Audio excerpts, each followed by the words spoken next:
Si quelqu'un vous fait ces 5 choses, il vous déteste et veut votre mort même. Je vais vous parler aujourd'hui des 5 signes qui montrent que vous êtes secrètement détesté et que vous l'ignorez peut-être. Savez-vous quel est le sentiment le plus effrayant au monde? Non, ce n'est ni la solitude ni la douleur. Le plus terrible, c'est de découvrir qu'une personne en qui vous aviez confiance vous déteste secrètement. Je m'appelle Jean-Pierre, j'ai 70 ans passés, et croyez-moi, j'en ai vu des choses dans ma vie. Je ne suis ni psychologue ni expert, juste un homme qui a beaucoup vécu, observé et appris de ses expériences. Et aujourd'hui, je veux partager avec vous une vérité que j'ai mise des années à comprendre. Quand j'étais jeune, je croyais naïvement que l'amour était le sentiment le plus puissant. Mais avec le temps, j'ai réalisé que la haine pouvait être bien plus destructrice, non seulement pour celui qui en est la cible, mais aussi pour celui qui la porte en lui. Le plus dangereux avec la haine, c'est qu'elle se cache souvent derrière un masque de politesse. Ce ne sont pas les cris ou les insultes qui doivent vous alerter. Non, la vraie haine est silencieuse. Elle se dissimule dans un regard fuyant, dans un sourire forcé. Dans cette vidéo, je vais vous révéler 5 signes qui ne trompent pas. Des signes qui indiquent qu'une personne vous déteste secrètement. Ces signaux, une fois que vous saurez les repérer, pourront vous éviter bien des déceptions et peut-être même changer votre vie. Car voyez-vous, avec l'âge, j'ai compris que la haine devient plus subtile, plus sophistiquée. Les gens apprennent à la masquer sous des apparences de bienveillance.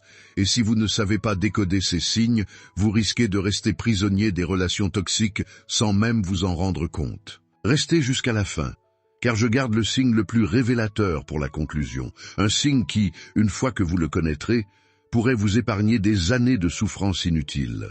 Premier signe, regardez leurs réactions quand tu n'avais rien et la façon dont elles agissent quand tout va bien pour vous.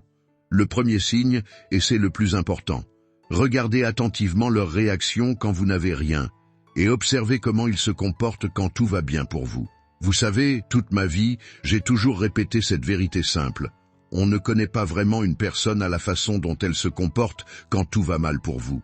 Non, on la connaît à sa réaction quand tout va bien pour vous. La vraie haine, elle ne supporte pas le bonheur des autres.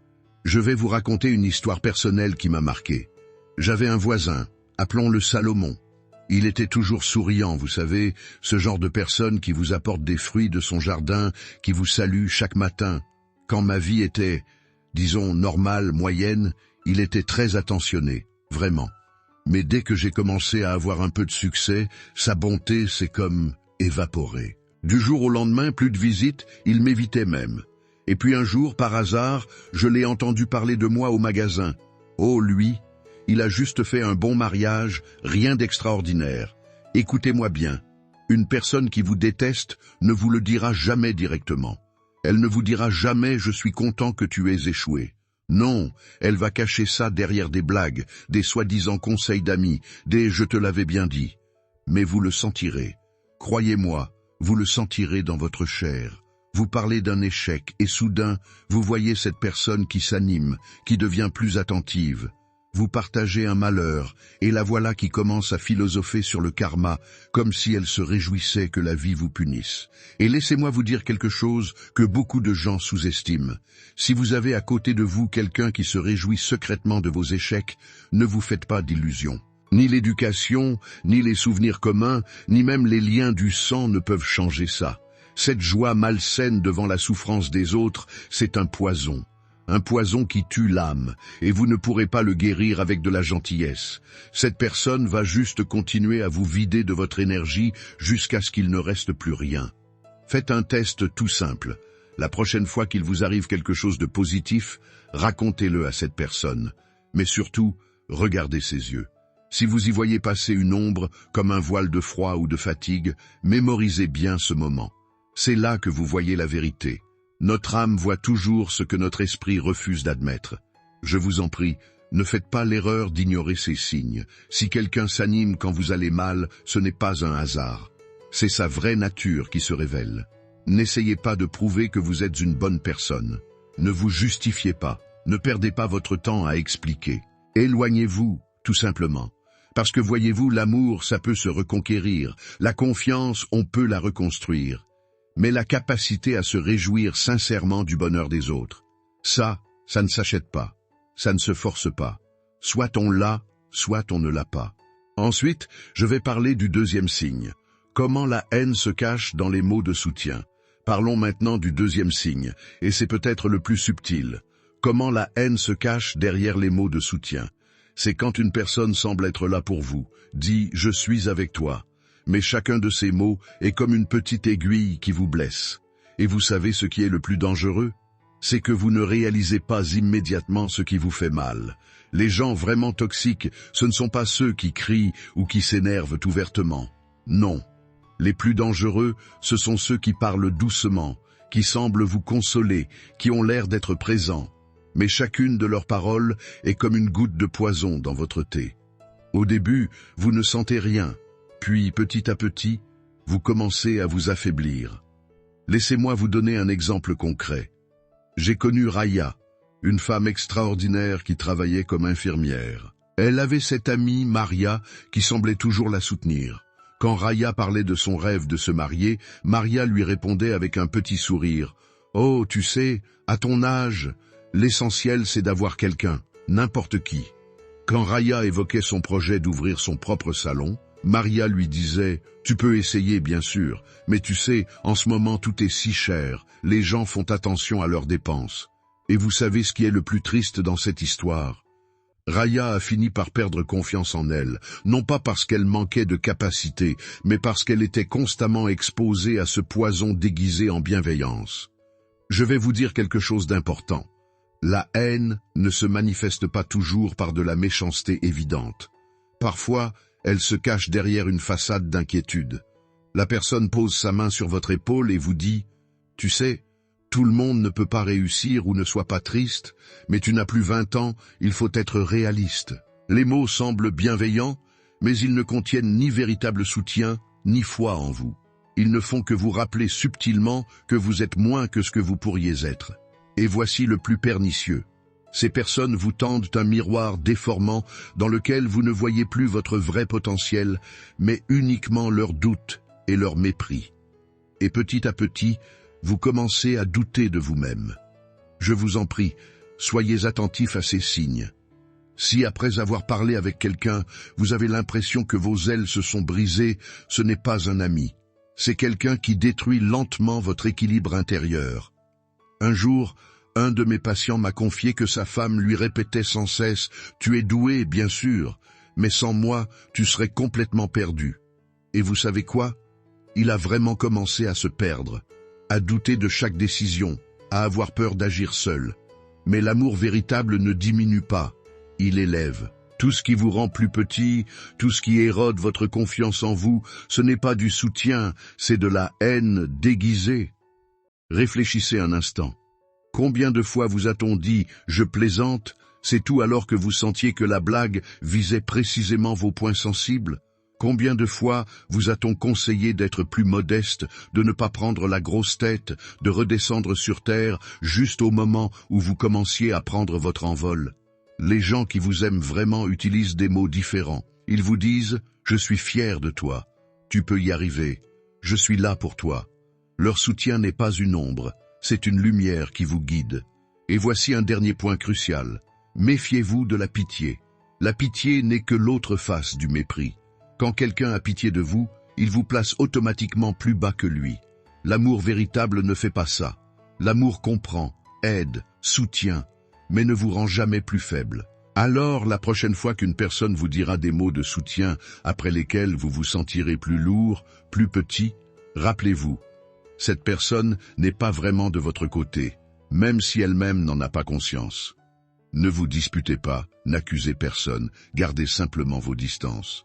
Votre paix intérieure est votre meilleure protection. Troisième signe, le plus cruel, celui qui est dans les actions. Venons-en maintenant au troisième signe, et c'est probablement le plus cruel, car il se cache dans les actions.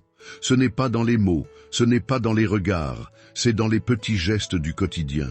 Et si vous comprenez ce signe, vous pourrez protéger non seulement votre âme, mais aussi votre santé. Je dis souvent à mes patients, l'ennemi qui crie n'est pas le plus dangereux. C'est celui qui sourit en silence qu'il faut craindre. Parce que voyez-vous, la vraie haine, elle ne frappe presque jamais de front. Elle agit comme l'eau qui tombe goutte à goutte sur la pierre, silencieusement, patiemment, jusqu'à ce qu'elle perce même l'âme la plus solide. Laissez-moi vous raconter une histoire qui m'a profondément marqué. Je connaissais ce couple qui semblait parfait en apparence. Lui, un homme calme et modeste. Elle, une femme toujours souriante, une excellente maîtresse de maison. Mais j'ai remarqué qu'au fil des années, lui riait de moins en moins. Un jour, je lui ai demandé ce qui n'allait pas. Sa réponse m'a bouleversé. « Je ne sais pas, Isaac. J'ai juste constamment l'impression de ne pas être à la hauteur. » En observant plus attentivement, j'ai compris, chaque jour, elle l'usait avec des petits détails. « Tu n'as encore pas coupé le pain correctement. Tu ne peux vraiment pas te souvenir d'une chose aussi simple? Tu ferais mieux de rester à la maison, au moins là tu serais utile. » Tout cela sans cri, sans méchanceté apparente, juste une érosion quotidienne, goutte après goutte. Les vrais haineux ne font pas de grands gestes théâtraux. Ils procèdent par petites touches, des actions minuscules mais constantes. Ce n'est pas un coup violent, c'est un croche-pied discret. Ce n'est pas une insulte, c'est un oubli volontaire, un regard négligent, un petit mensonge par-ci par-là. Et vous savez ce qui est le plus pernicieux? C'est que vous ne réalisez même pas comment la fatigue s'accumule en vous. On peut vous gâcher une journée entière avec un simple « Oh, j'ai oublié de te prévenir » ou un « Pourquoi tu t'inquiètes tant ?» Ce sont comme des grains de sable qui s'accumulent dans l'horloge de votre vie, imperceptiblement, mais inexorablement. Je vous en prie, ne cherchez pas d'excuses. Si vous sentez qu'à côté de quelqu'un vous devenez moins que ce que vous êtes réellement, prenez vos distances. Même si cette personne est proche, même si vous partagez une longue histoire ensemble. L'âme ne vieillit pas à cause des années, elle vieillit à cause des humiliations constantes. Réfléchissez un instant, combien de fois a-t-on oublié de vous inviter? Combien de fois vos paroles ont-elles été ignorées? Combien de fois avez-vous essayé de vous expliquer pour recevoir en retour un simple « bon », peu importe? Ce ne sont pas des coïncidences. C'est un système bien rodé pour vous faire comprendre que vous ne comptez pas. La haine ressemble rarement à une tempête violente. Elle est plutôt comme un courant d'air constant, invisible, froid, mais tellement persistant que vous finissez par vous emmitoufler même en plein soleil. Et quand vous réalisez enfin que vous vivez dans ce courant d'air permanent, il est souvent trop tard. Les dégâts sont déjà là. Et savez-vous pourquoi cela fonctionne si bien? Parce que les gens bienveillants ont du mal à croire à la méchanceté intentionnelle. Ils se disent « Non, il ne l'a pas fait exprès. C'était juste un accident. » La haine aime se cacher derrière le masque de la maladresse et de l'innocence. Le plus terrible, c'est qu'avec le temps, vous commencez à croire que le problème vient de vous, que vous êtes trop sensible, trop susceptible. Non, vous avez simplement une âme vivante, et une âme vivante est toujours plus vulnérable qu'une âme morte. Je vous le dis franchement, si quelqu'un vous fait du mal régulièrement, peu importe ses intentions affichées, les résultats sont là. Ne laissez pas ces petites actions toxiques s'accumuler dans votre vie. Votre bien-être est trop précieux pour le sacrifier sur l'autel des « ce n'était pas intentionnel ». Quatrième signe, c'est quand une personne commence à agir à travers les autres. Je vais vous parler du quatrième signe, et croyez-moi, c'est l'un des plus sournois. On parle de ces personnes qui commencent à agir à travers les autres. Vous savez de quoi je parle, n'est-ce pas? Cette personne-là, elle est maligne. Elle ne va jamais parler mal de vous directement. Oh non, elle est beaucoup plus subtile que ça. Elle va plutôt semer des petites graines de doute dans l'esprit des autres. Imaginez la scène, elle va voir un de vos amis et lui glisse l'air de rien. Dis donc, tu n'as pas remarqué que Jean a commencé à se comporter bizarrement ces derniers temps? Et voilà, la graine est plantée. Le plus terrible dans tout ça, c'est que la personne qui reçoit cette information va la transmettre à son tour, sans même comprendre qu'elle est en train de participer à quelque chose de toxique. C'est comme ça que la haine se propage, comme une mauvaise herbe qui grandit dans l'ombre, nourrie par des mains qui ne sont même pas conscientes de ce qu'elles font. Je vais vous raconter quelque chose qui m'a marqué. J'ai vu de mes propres yeux comment une simple rumeur, un seul petit potin a réussi à détruire une amitié qui durait depuis 20 ans. 20 ans. Vous vous rendez compte? Tout ça partit en fumée à cause de paroles empoisonnées. Alors voilà mon conseil, et prenez-le très au sérieux. Quand vous remarquez que quelqu'un passe son temps à rapporter les paroles d'une autre personne, posez-vous toujours cette question cruciale. À qui tout cela profite-t-il vraiment? Car croyez-moi, il y a toujours quelqu'un qui tire les ficelles dans l'ombre. 5e et dernier signe, l'indifférence réelle est glaciale. Et nous voici au 5e et dernier signe, peut-être le plus glacial de tous, l'indifférence totale. Vous savez, cette indifférence qui vous glace jusqu'aux os. Laissez-moi vous expliquer ce que c'est vraiment. C'est quand vous devenez littéralement invisible aux yeux de l'autre. Vous parlez dans une pièce, et c'est comme si vos mots se perdaient dans le vide. Vous partagez une difficulté, une peine, et tout ce qui vous revient, c'est un silence assourdissant. Vous tombez malade, et votre téléphone reste désespérément muet. Cette forme de haine, elle est particulièrement cruelle parce qu'elle ne cherche même pas à vous détruire. Non, elle fait pire. Elle vous efface, elle fait comme si vous n'aviez jamais existé. Et croyez-moi, quand vous ressentez ça, quand vous sentez que pour quelqu'un vous êtes devenu comme un espace vide, je vais vous dire quelque chose d'important. Ne vous humiliez pas à supplier pour de l'attention. Écoutez, j'ai vu tellement de gens essayer de combattre la haine avec encore plus de haine. C'est une erreur fatale. C'est exactement comme si vous tentiez d'éteindre un incendie avec de l'essence. Ça ne peut qu'empirer les choses. La solution? Elle est simple, mais pas facile. Arrêtez de nourrir cette dynamique toxique. Ne vous épuisez pas à vous justifier, à prouver votre valeur ou à chercher une vengeance. Sortez simplement de cette spirale destructrice. C'est fascinant de voir comment un ennemi perd sa force quand il n'a plus de réaction à exploiter. Vous savez ce que j'ai appris après tant d'années d'observation? Il ne suffit pas d'apprendre à aimer, il faut aussi apprendre à choisir qui on laisse entrer dans notre vie. C'est comme une maison, votre maison. Pourquoi donner les clés à quelqu'un qui va tout saccager à l'intérieur? Je vais vous donner 3 conseils précieux, 3 étapes qui m'ont toujours servi. D'abord, observez attentivement. Les paroles, c'est du vent. Ce sont les actes qui comptent vraiment. Ensuite, arrêtez de trouver des excuses à ceux qui vous blessent. Personne, je dis bien personne, n'a le droit de vous briser, même au nom de l'amour. Et enfin, pardonnez si vous le pouvez, mais ne retournez pas. Le pardon, c'est une libération pour vous, pas une invitation à recommencer. Je vous le dis en toute sincérité, j'ai vu des centaines de personnes s'épanouir dès qu'elles ont lâché ceux qui les détestaient. C'est comme si elles se redressaient. Comme si leurs yeux retrouvaient leur éclat. La vie redevient légère quand on arrête de porter le poids de la méchanceté des autres. Et maintenant, je voudrais terminer par quelque chose d'essentiel, une vérité que seules mes années d'expérience m'ont permis de comprendre.